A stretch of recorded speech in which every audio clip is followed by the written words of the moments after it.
ना सर, हो करना। मेहरबान।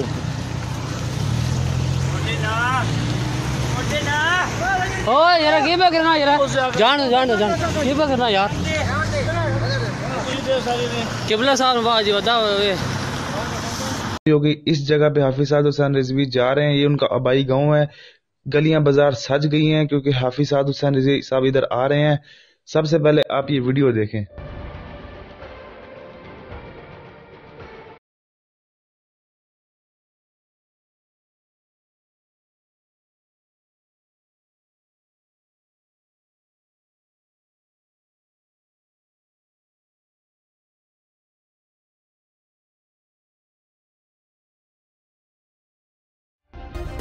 सब्सक्राइब करें और बेल दबाएं ताकि कोई खबर रह न जाए।